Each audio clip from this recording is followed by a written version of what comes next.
तो सेंसेक्स का एक हम एनालिसिस देख लेते हैं। देखो पहले हम पिछले एनालिसिस के हिसाब से देख लेते हैं कि सेंसेक्स में किस तरह से वर्क किया है। देखो मैंने आपको बोला था कि 78-200 के ऊपर अगर निकलता है तो अपसाइड का मोमेंटम दिखा सकता है, बट यहाँ पर इसने रेजिस्टेंस लिया। मैंने आपको एक लेवल बताया था 777 का, तो ये एज अ सपोर्ट की तरह एक्ट कर सकता है। यहाँ से अपसाइड का मोमेंटम दिखा है, यहाँ पर एक रेजिस्टेंस की तरह एक्ट किया 78,000 के आसपास, और यहाँ से नीचे के साइड का मोमेंटम दिखा है। अभी ऑलमोस्ट मैंने आपको 77,000 का एरिया आपको बता के रखा था, बट ये 77,000 के आसपास अभी तक पहुंचा नहीं है। अभी हमें कल के हिसाब से अगर देखना है, देखो कल हमें ज़्यादा कंसंट्रेशन हमारा निफ्टी पे ही रहेगा क्योंकि निफ्टी की एक्सपायरी है, बट सेंसेक्स को भी हमें देखना है, तो उसके हिसाब से हम किस हिसाब से देखेंगे वो देख लेते हैं।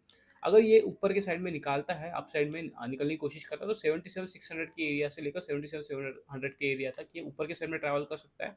ठीक है, यहाँ तक ये ट्रैवल कर सकता है, क्योंकि यहाँ पर आप देख सकते हो इसको ब्रेक करने के बाद में नीचे के साइड का मोमेंटम आया था, तो ये एक रेजिस्टेंस की तरह एक्ट कर सकता है। अगर नीचे के साइड में निकलता भी है तो फिर 77,000 का एरिया हम पकड़ के चलेंगे, क्योंकि यही एक गैप पेंडिंग है यहाँ पर, और यहाँ तक ये ट्रैवल कर सकता है, यहाँ पर एक सपोर्ट एरिया की तरह एक्ट कर सकता है।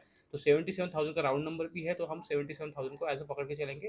तो नीचे में निकालता है तो 77,000 का एरिया पकड़ेंगे, इसको भी निकालता है तो फिर डाउन साइड में मोमेंटम कर सकता है। ठीक है, यहाँ तक 76,600 का एरिया है, ये हम पकड़ के चलेंगे, बट हम पहले 77,000 की एरिया को ही हमें पकड़ना है। बट अगर अपसाइड में निकलता है तो फिर एक 77,600 से लेकर 77,700 का एक मोमेंटम हमें देखने को मिल सकता है।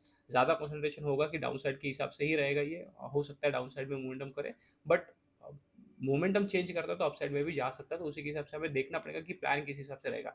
ज़्यादा फोकस निफ्टी पे करना है, क्योंकि निफ्टी की एक्सपायरी, तो निफ्टी पे अच्छा खासा प्रीमियम हमें मिल सकता है। सेकंडरी अगर इसमें अगर काम करता है, उसमें अगर काम नहीं करता, तो उसके हिसाब से हमें सेंसेक्स को देखना है।